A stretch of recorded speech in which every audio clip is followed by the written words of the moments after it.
तो स्वागत है आपका एनवी एजुकेशन में। तो अब हम कर रहे हैं चैप्टर 1.1 का क्वेश्चन नंबर 6 का अगला सवाल, जो कि है ये 4 नंबर का। अभी तक हमने 3 नंबर तक सवाल कर लिए थे, अब ये चौथा नंबर है। देखिए यहाँ पे क्रय मूल्य विक्रय मूल्य प्रॉफिट एंड लॉस उसका क्वेश्चन दिया हुआ है। हमें क्या करना है, हमें समीकरण बनाना है इसका। तो कैसे बनाएंगे, देखिए सबसे पहले सवाल को देख लेते हैं क्या लिखा हुआ है। कोई घड़ी विक्रेता 336 रुपये में कोई घड़ी विक्रय करता है, बेचता है।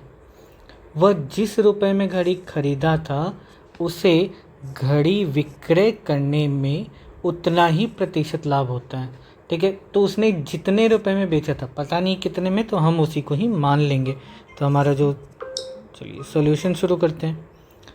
क्या कहेंगे, तो यहाँ पे माना जो घड़ी उसने खरीदा था, यानी कि घड़ी का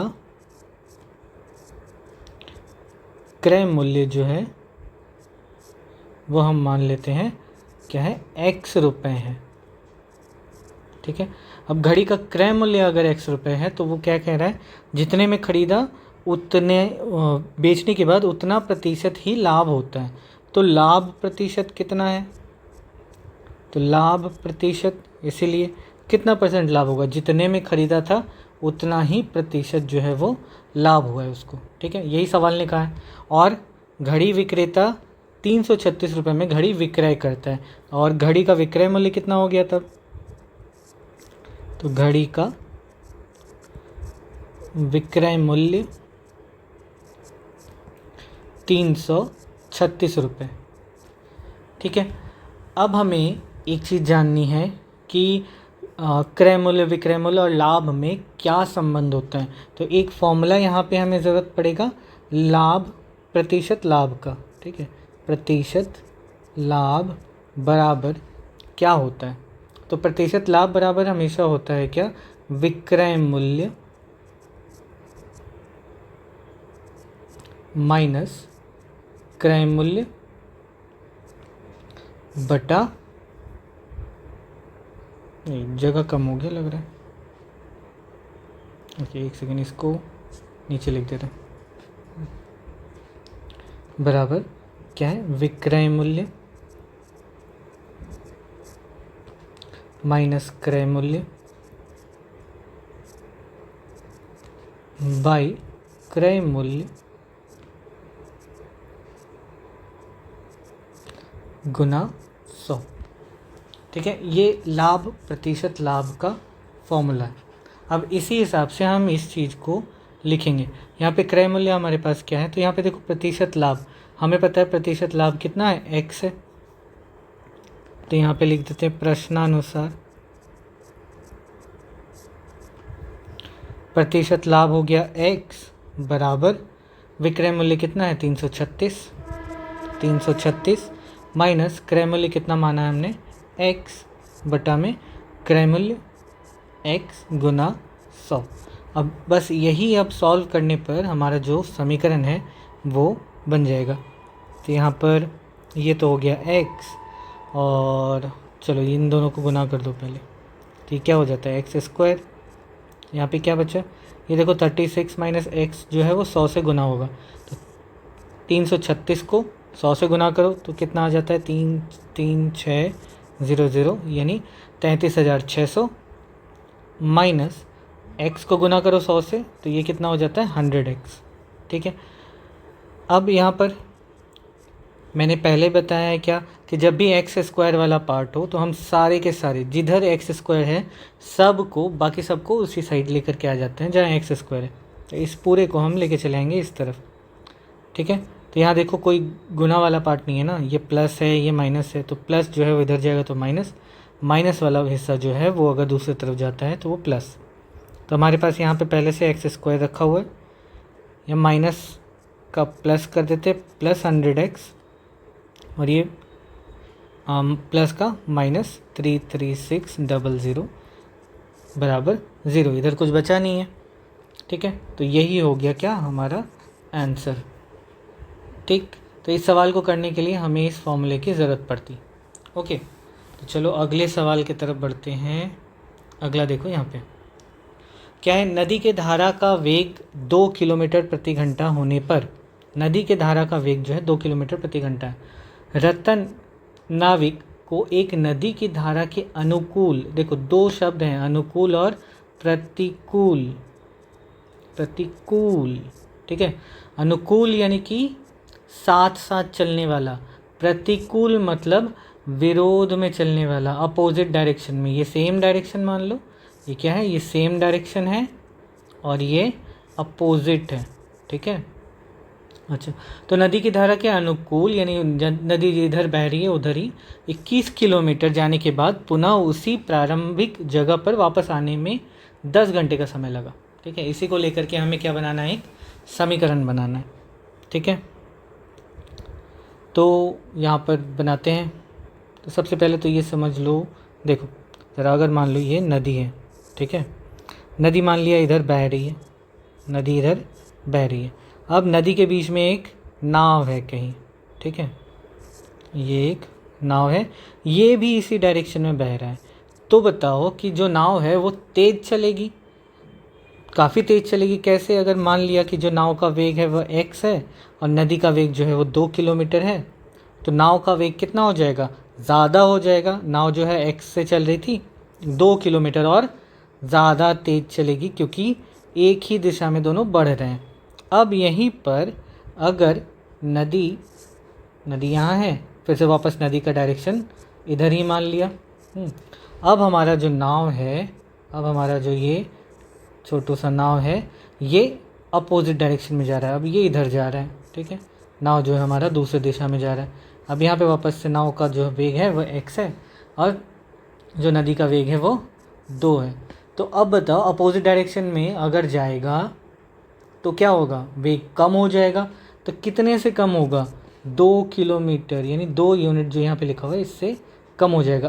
पहले नाव का वेग इतना किलोमीटर प्रति घंटा है, वापस जब अपोजिट डायरेक्शन में जा रहा होगा तब इतना किलोमीटर प्रति घंटा रह जाएगा। क्लियर है। तो देखो यहीं पे सब सारी चीज़ें हो गई। बस हम यहाँ पे स्टेटमेंट में लिखेंगे क्या, कि यहाँ माना जो नाव का वेग है x किलोमीटर प्रति घंटा है, ठीक है। नदी का वेग हमें पता है, यहाँ पे दे दिया है, नदी के धारा का वेग 2 किलोमीटर प्रति घंटा है। अब देखो यहाँ पे वेग है, यहाँ 21 किलोमीटर की दूरी है, मतलब ये नाव जो है वो यहाँ से यहाँ तक गया, 21 किलोमीटर तक गया, ठीक है। फिर प्रारंभिक स्थान से मान लिया ये A पॉइंट है, यहाँ B तक गया, फिर B से A तक वापस आया, तो कितना दूर आया, फिर से 21 किलोमीटर आया कि नहीं। यहाँ से यहाँ तक आने में फिर से वापस 21 किलोमीटर उसको लग गए, ठीक है। तो टोटल डिस्टेंस कितना हो गया, 21 किलोमीटर 21 किलोमीटर 42 किलोमीटर। और आने जाने में दोनों में समय मिला करके कितना लगा है, 10 घंटे। एक फॉर्मूला अब यहाँ पे, वेग बराबर क्या होता है, वेग बराबर दूरी बटा समय, ठीक है।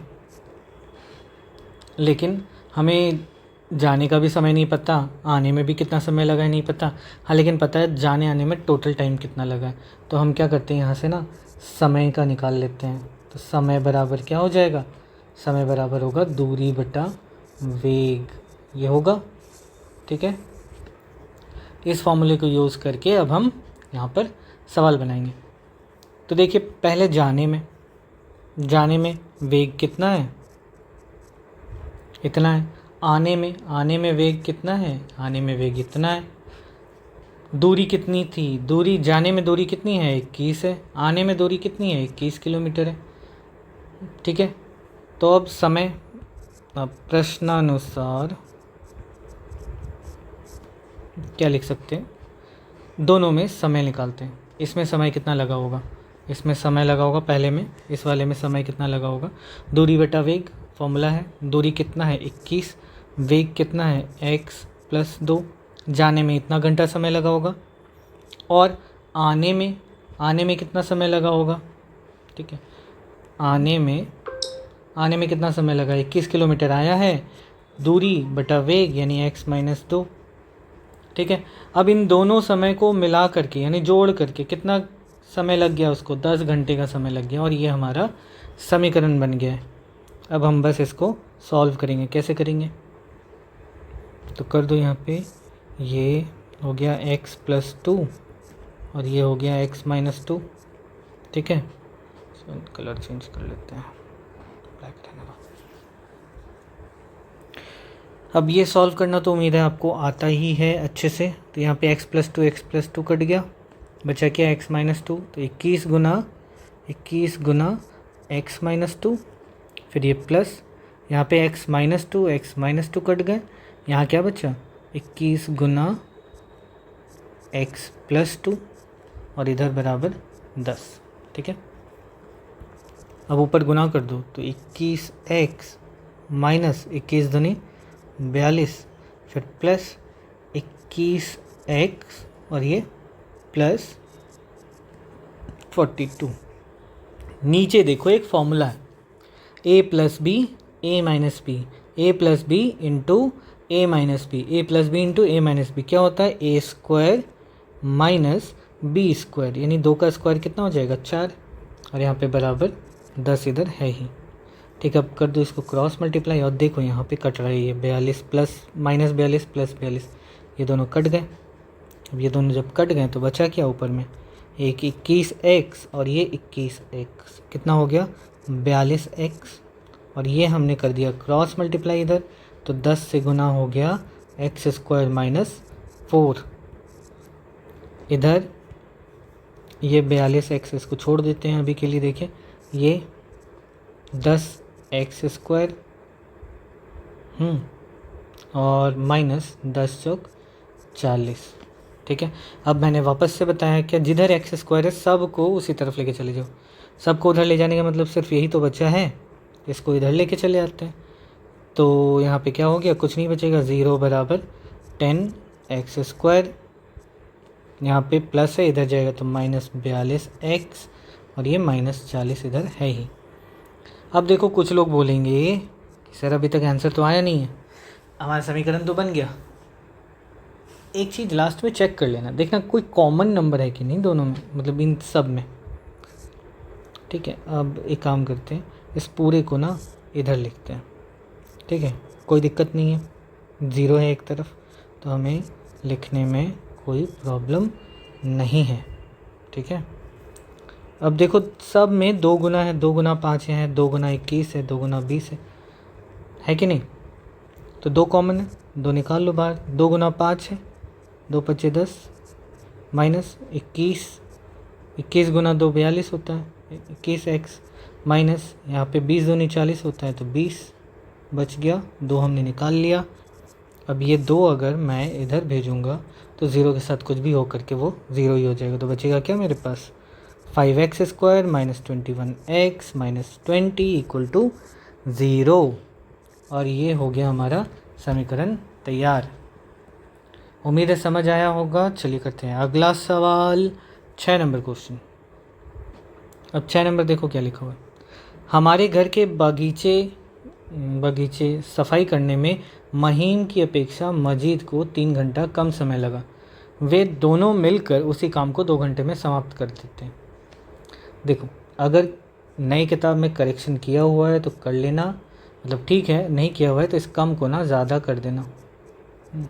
अब ये मैं इसीलिए बता रहा हूँ क्योंकि अगर आप किताब देखोगे, किताब के आंसर देखोगे तो आपको पता चलेगा कि अगर मैं इसको कम करके बनाऊँ ना, ये जो कम लिखा हुआ है उसी हिसाब से अगर बनाता जाऊँ, आंसर मैच नहीं करेगा। सही तो होगा लेकिन मैच नहीं करेगा, इसीलिए सही लिख करके मैं बना रहा हूँ। कुछ स्टूडेंट्स वो करते हैं सर आंसर तो मैच नहीं किया, इसीलिए।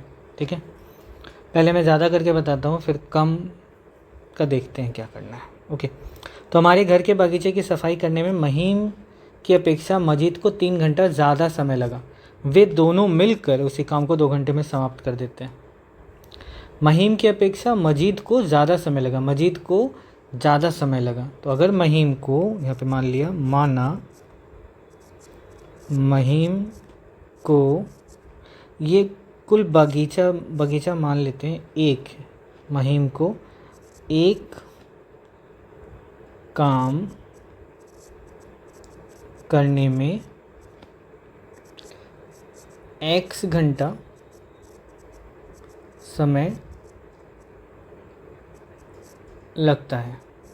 ठीक है, अगर महीम को एक काम करने में x घंटा लगता है तो मजीद को उसी काम को करने में 3 घंटा ज़्यादा टाइम लगता है। तो यहाँ पे मजीद का क्या हो जाएगा, तो मजीद को वही काम करने में x प्लस 3 घंटा समय लगेगा। क्लियर है, इतना बोल दिया। अब देखो इसी को लिखने का दूसरा तरीका। ठीक है, इसी को अब हम दूसरे तरीके से लिखेंगे। ये स्टेटमेंट लिखना ज़रूरी है, साथ साथ ये वाला काम करना भी आगे ज़रूरी है। अब महीम के बारे में, महीम का क्या है कि वो x घंटे में कोई एक काम करता है।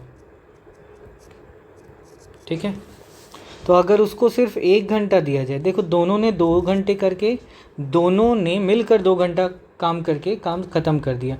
अब दोनों ने 2 घंटा काम किया, मतलब महीम ने भी 2 घंटा काम किया, मजीद ने भी 2 घंटा काम किया, दोनों ने 2-2 घंटे काम किए।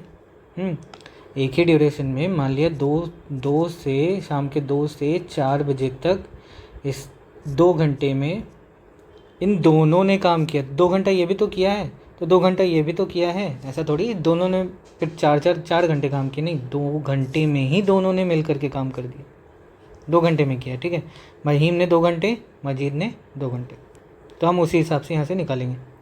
x घंटे में एक काम करता है महीम, तो 1 घंटे में कितना काम करेगा, 1/x काम करेगा। अगर किसी को ये समझ नहीं आया तो मैं एक सिंपल वे में बताता हूँ कि मान लो ये जो महीम है वो 10 घंटे में 500 स्क्वायर मीटर काम करता है। ठीक है, तो 1 घंटे में कितना करेगा, वैसे भाई 1 घंटे में कितना करेगा, 500/10 यानी 50 स्क्वायर मीटर काम करेगा। क्लियर है, 1 घंटे में 50, दूसरे घंटे में और 50, फिर 100 हो गया, फिर तीसरे घंटे में और 50, तो 150 हो गया, ऐसे करके। तो वही है, x घंटे में अगर उसने एक काम किया है तो 1 घंटे में 1/x काम कर रहा है, तो वहीं 2 घंटे का इसका काम निकाल लेते हैं। 2 घंटे में कितना काम करेगा, 1 घंटे में इतना किया, 2 घंटे में 2 गुना करेगा, 2 गुना 1/x ये काम करेगा। 2 घंटे का काम महीम का हो गया। अब दूसरा जो बंदा है उसका कौन है, तो मजीद है। वापस से मजीद जो है वो क्या करता है, x प्लस 3 घंटे में एक काम करता है। तो हम लिखेंगे अब x प्लस 3 घंटे में एक काम करता है। तो ये x प्लस 3 घंटे में काम करता है। वापस से चूँकि ये इसलिए चलो ये भी कर देते हैं। इसलिए 1 घंटे में कितना काम करेगा, तो हमें पता है 1 से हमें इसको भाग देना है, इतना काम करेगा। तो इसलिए 2 घंटे में कितना काम करेगा, तो 2 से गुना कर देंगे इसको, है ना, 1/x प्लस 3। देखो ये 2 गुना जो है वो 1 के साथ है, इसके साथ नहीं है, ध्यान रखना। हाँ चलो, तो 2 घंटा इसने इतना काम किया, 2 घंटे में मजीद ने इतना काम किया, और दोनों ने मिल करके पूरा काम कर दिया। हमने पूरा काम क्या माना है, 1 माना है। तो दोनों ने मिल के, इसने इतना किया, इसने इतना किया, दोनों ने मिल करके कितना काम कर दिया, पूरा काम कर दिया। तो प्रश्नानुसार हम क्या लिखेंगे, 2 गुना 1/x प्लस 2 गुना 1/x प्लस 3, इन दोनों ने मिला करके कितना काम कर दिया, कुल काम कर दिया 1। अब बस इसको सॉल्व करना है। तो ये क्या हो गया, 2/x प्लस, यहाँ पे क्या लिखेंगे, 2/x प्लस 3। देखो 2 गुना हो रहा है ना, बराबर 1। अब कर दो क्रॉस, मतलब इसको ऐड करना है ना, तो x और ये x प्लस 3 यहाँ गुना है, यहाँ से x कट गया, x प्लस 3 गुना 2 गुना x प्लस 3 प्लस 2 गुना x बराबर 1। ओके, अब मल्टीप्लाई करना है हमें। तो 2x, ये हो गया 2x प्लस 2 तिया 6, और ये प्लस 2x, यहाँ पर ये कर दो एक्स स्क्वायर, ये एक्स स्क्वायर और ये प्लस 3x बराबर 1। आप करो क्रॉस मल्टीप्लाई, एक के साथ ये गुना होगा, है ना। तो ये क्या हो गया, 2x 2x 4x प्लस 6 बराबर एक्स स्क्वायर प्लस 3x। ठीक है, वापस से सेम बात, एक्स स्क्वायर इधर है तो इस पूरे को लेके चले जाएंगे दूसरी तरफ। ठीक है, तो यहाँ पे क्या बचेगा 0, इधर क्या बचेगा एक्स स्क्वायर प्लस 3x रहने दिए, ये वाला भी प्लस है ये भी प्लस है, दोनों हो जाएगा तो माइनस हो जाएगा। अब 0 बराबर ये एक्स स्क्वायर, यहाँ देखो प्लस 3x माइनस 4x, तो क्या हो जाएगा माइनस 1x और माइनस 6। बस इसको इस तरह से लिख दे रहे हैं और ये हमारा हो गया। ठीक है, चलो आज के लिए इतना ही। बाकी जो 2 सवाल बचे वो अगले वीडियो में बताएंगे। तब तक के लिए बाय बाय, टेक केयर।